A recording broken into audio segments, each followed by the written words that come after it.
নমস্কার, নিউজ 18 বাংলায় আপনাদের সকলকে স্বাগত। চোখ রাখছি রায়গঞ্জের খবর এবং অদ্ভুত একটি খবর। রায়গঞ্জ বিশ্ববিদ্যালয়ে অশরীরীর আতঙ্ক। পদার্থবিদ্যার ল্যাবে একাধিকবার বিকট শব্দ শুনতে পান নিরাপত্তা রক্ষীরা। আতঙ্কে বিশ্ববিদ্যালয়ের নিরাপত্তা রক্ষীরা রয়েছেন এই মুহূর্তে। বিশ্ববিদ্যালয়ের অতিরিক্ত আলোর ব্যবস্থাও করা হয়েছে, বাড়ানো হয়েছে নিরাপত্তা রক্ষীর সংখ্যাও। আজকে রাতে টহলদারিতে যাবেন খোদ উপাচার্য। যে ল্যাবের ছবি আপনাদের সামনে এই মুহূর্তে আমরা তুলে ধরছি, এই ল্যাবেই আতঙ্ক ছড়ায়।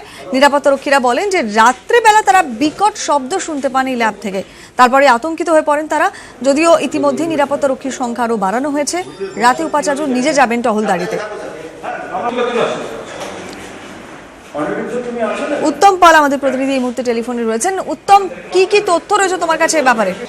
হ্যাঁ কোয়েল, গতকাল রাতে অন্য দিনের মতন নিরাপত্তা রক্ষীরা রায়গঞ্জ বিশ্ববিদ্যালয়ে আসেন এবং রাত্রি 11টার নাগাদ হঠাৎ করেই রায়গঞ্জ পদার্থবিদ্যা ল্যাবে, যে বিশ্ববিদ্যালয়ের যে ল্যাব আছে সেখানে বিকট শব্দ শোনা যায়। সেই শব্দে তারা সেখানে যায়, যাওয়ার পরে কিছু পায়নি এবং সেটা বন্ধ করে আবার যখন ল্যাব বন্ধ করে আসে, তারপরে মনে হচ্ছিল যে কোনো মহিলার কণ্ঠ, কোনো পুরুষের কণ্ঠ। তারা প্রথম অবস্থায় ভেবেছিল যে কোনো ছাত্রছাত্রী সেই ল্যাবে আটকে পড়েছে, কিন্তু তাতেও সে কয়েকবার গেট খুলে ভেতরে ঢোকার পরেও সে কিছু পায়নি।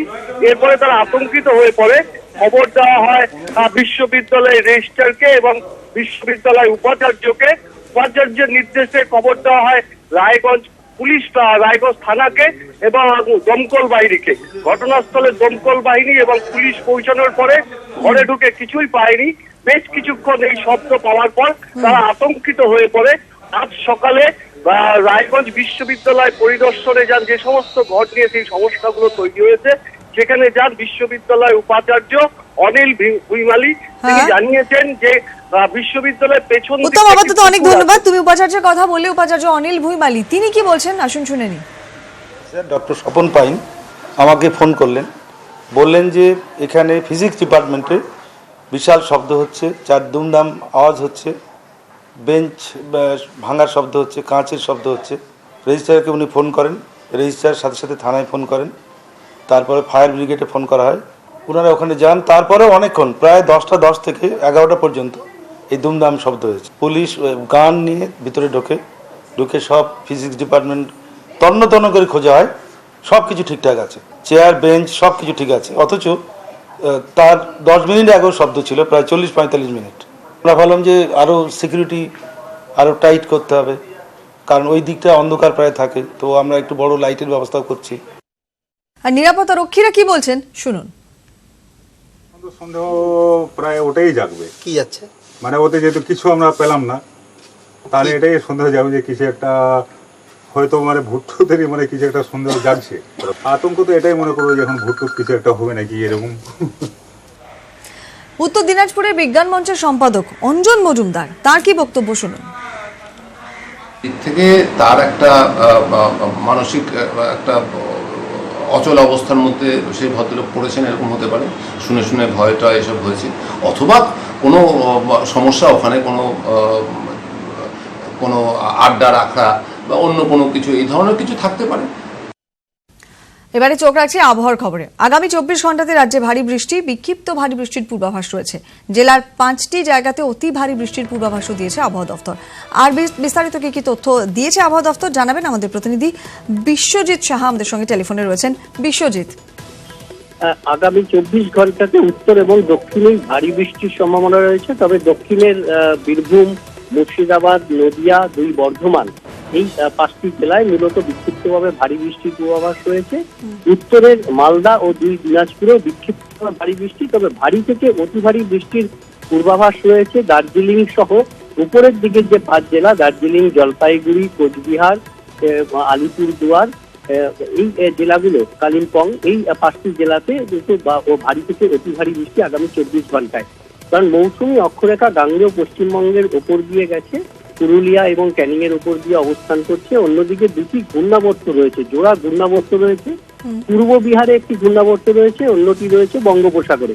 এই জোড়া ঘূর্ণাবর্ত এবং মৌসুমী অক্ষরেখার আগামী 24 ঘন্টার এই বৃষ্টি চলবে। তবে দক্ষিণবঙ্গে বিক্ষিপ্তভাবে হালকা থেকে মাঝারি বৃষ্টি হবে আগামী 2-1 দিন, এবং উত্তরবঙ্গে ভারী বৃষ্টি কিন্তু চলবে। একটি নিম্নচাপও তৈরি হচ্ছে বঙ্গোপসাগরে, উত্তর বঙ্গোপসাগরে। এর জেরে আগামী শনি রবিবারে বৃষ্টি বাড়তে পারে কলকাতা সহ দক্ষিণবঙ্গের বেশ কিছু জেলাতে। ধন্যবাদ বিশ্বজিৎ।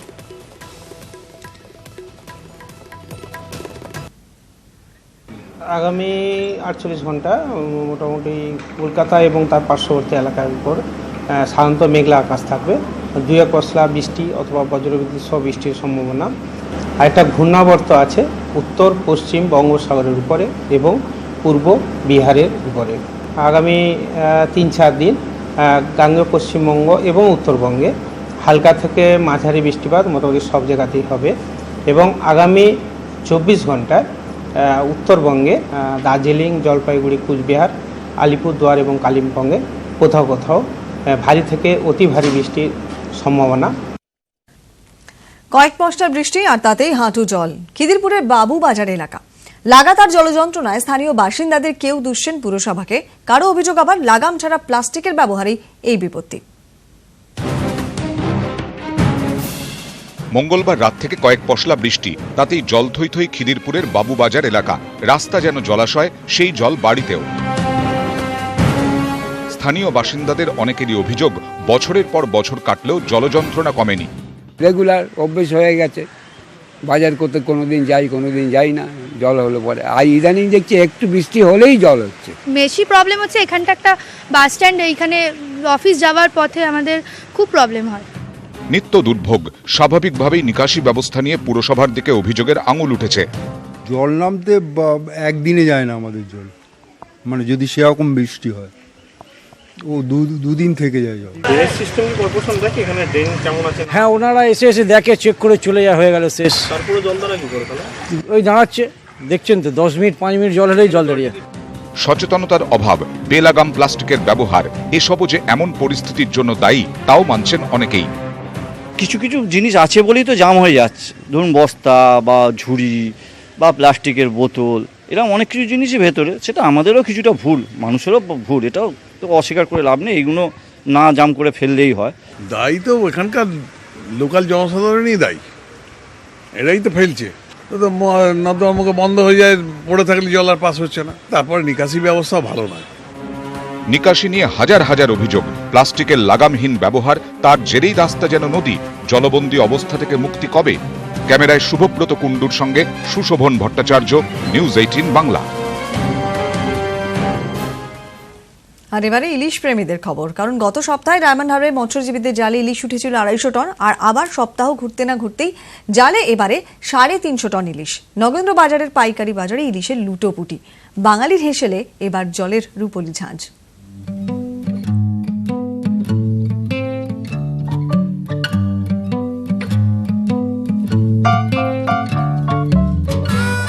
ডায়মন্ড হারবারে যেন ইলিশের ঢেউ। মৎস্যজীবীরা জাল ফেলতে ইলিশ একেবারে কটন বোল্ট, যেদিকে দু চোখ যায় ইলিশই যে দেখা যায়। দিন 7 আগে মৎস্যজীবীদের জালে ধরা দিয়েছিল প্রায় 250 টন ইলিশ। বুধবার সেই রেকর্ড ডিঙিয়ে ইলিশ জালবন্দি হয়েছে প্রায় 350 টন। গত কয়েকদিনে মোহনার দিকে পূবে বইছে হাওয়া, তাই জমিয়ে ইলিশ খাওয়া। আবহাওয়া অনুকূল হওয়ায় সহজেই হাতে নাগালে ইলিশের ছাঁক, মধ্যবিত্তে নাগালে পকেটটিও। টন টন ইলিশে মৎস্যজীবীদের মুখে হাসি, মনে খুশি। এটা মাঝারি মাছ আপনার 225 থেকে 235 এর মধ্যে, ওর থেকে যে বড় সাইজটা হয় 700-800, অল্প কিছু 600 টাকা। এই মাছটা যাচ্ছে 420-25-30। আমাদের আশা যে আরও মাছ হবে। না, ওয়েদার ভালো ছিল, এবছরে এটা সেরা মাছ। আমটা যে কোনো সাধারণ এবং গরিব মানুষের ক্ষেত্রে একটা নির্দিষ্ট জায়গায় নেমেছে। মৎস্যজীবীদের জালে প্রায় 6 টন মতো ইলিশ ধরা পড়ে। তার মধ্যে ডায়মন্ড হারবারের নগেন্দ্র বাজারে এসে পৌঁছয় 350 টন। রাজ্যের বিভিন্ন প্রান্তে রওনা দিয়েছে ইলিশ। হেসেলে এবার জলের উপর দাপট। ডায়মন্ড হারবার থেকে অর্পণ মণ্ডলের রিপোর্ট, নিউজ 18 বাংলা। অটল বিহারী বাজপেয়ীর অস্থি বিসর্জনের পরিকল্পনা দেশ জুড়ে, সঙ্গে এ রাজ্যেও 5টি জায়গাতে অস্থি বিসর্জনের পরিকল্পনা রয়েছে। দিল্লিতে বিভিন্ন রাজ্যের প্রতিনিধিদের হাতে আজকে তুলে দেওয়া হয় অস্থি কলস। বিজেপি রাজ্য সভাপতি দিলীপ ঘোষ ফিরলেন সেই অস্থি কলস নিয়েই।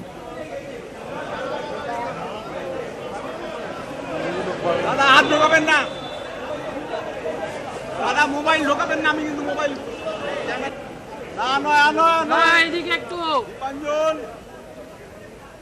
দিলীপ ঘোষ তিনি এ রাজ্যে অস্থি কলস গ্রহণ করলেন। অস্থি কলস আজকে প্রত্যেক রাজ্যের প্রতিনিধির হাতে তুলে দেওয়া হয়।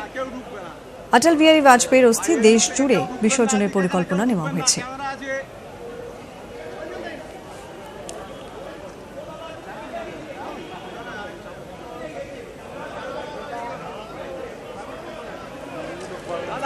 এই রাজ্যের 5টি জায়গাতেও অস্থি বিসর্জনের পরিকল্পনা রয়েছে।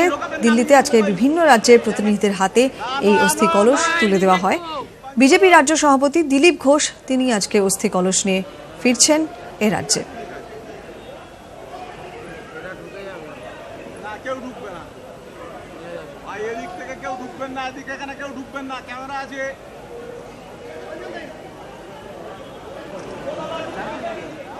দেখতে পাচ্ছেন সেই সময়কার ছবি। অস্থি কলস গ্রহণ করছেন যখন দিলীপ ঘোষ, এবং সেই অস্থি কলস নিয়ে তিনি আজকে ফিরছেন এ রাজ্যে।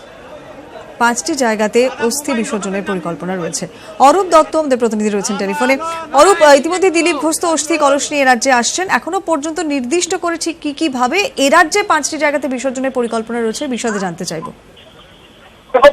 ইতিমধ্যেই বিমানবন্দরে পৌঁছে গেছেন দিলীপ ঘোষ, এবং দিল্লি থেকে আজকের সর্বভারতীয় সভাপতি অমিত শাহের হাত থেকে তিনি অস্থি কলস গ্রহণ করেছেন। রাস্তা ঘুরে নাগের বাজার, শ্যামবাজার হয়ে বিজেপি রাজ্য দপ্তরে সেই অস্থি কলস পৌঁছবে। আজ রাত্রে বিজেপি রাজ্য দপ্তরে সেই অস্থি কলস থাকবে, এবং আগামীকাল মূল যে র্যালিটা হবে কলকাতা থেকে বেরিয়ে গঙ্গাসাগরের উদ্দেশ্যে যাত্রা করবে এই অস্থি কলস। এই অস্থি কলস যাত্রা দিলীপ ঘোষের নেতৃত্বে হবে, এবং অন্যান্য রাজ্য নেতৃত্ব উপস্থিত থাকবেন। এছাড়াও এই গঙ্গাসাগর ছাড়াও আরো 4টি জায়গা রয়েছে, নবদ্বীপে এবং ত্রিবেণী, শিলিগুড়ি মতো এরকম 4টি জায়গাতে এই অস্থি এবং ফারাক্কা, এই 4টি জায়গাতে অস্থি কলস বিসর্জন দেওয়া হবে। এক্ষেত্রে এই অস্থি কলসগুলি নিয়ে যাওয়ার দায়িত্ব জেলা সভাপতিদের, কিন্তু নবদ্বীপ বা অন্যান্য জায়গাগুলোতেও যাতে রাজ্য নেতৃত্ব উপস্থিত থাকতে পারেন অস্থি কলস বিসর্জনের সময়, সেটি দেখা হবে। ধন্যবাদ অরূপ।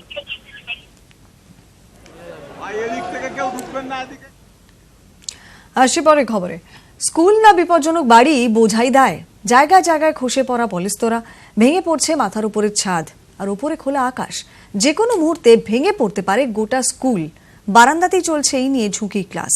বেহাল অবস্থা পশ্চিম মেদিনীপুরের নারায়ণগড় ব্লকের বড়মোহনপুর প্রাথমিক বিদ্যালয়ের। সংশ্লিষ্ট দফতরে জানিয়েও লাভ হয়নি বলেই অভিযোগ।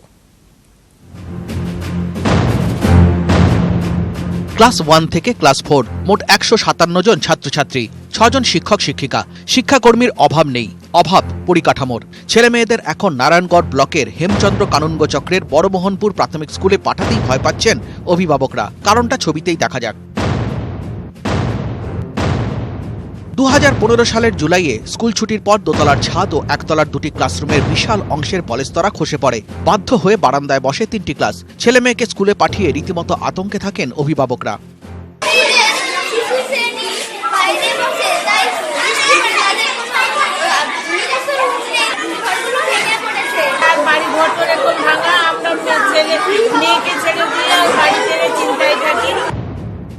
সংশ্লিষ্ট দপ্তরে বিষয়টি জানিয়েও লাভ হয়নি।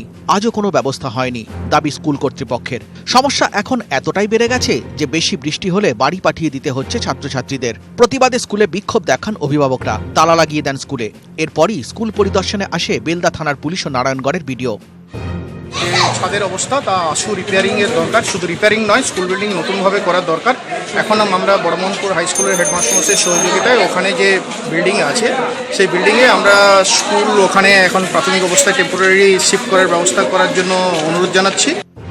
বিডিওর আশ্বাস, আপাতত অন্য স্কুল বিল্ডিংয়ে শিশুদের ক্লাস নেওয়ার ব্যবস্থা করা হবে, কিন্তু কতদিনে সেই ব্যবস্থা হবে তার স্পষ্ট উত্তর নেই কারো কাছেই। পশ্চিম মেদিনীপুর থেকে শঙ্কর রায়, নিউজ 18 বাংলা। এখন একটা বিরতি, আর একটু পরেই দেখুন খবর দিনভর। আর বিরতির পর আমরা ফিরছি হেডলাইন্স নিয়ে। আর আমাদের সব খবর বিশদে জানতে লগ ইন করুন আমাদের ওয়েবসাইট www.news18bangla.com-এ।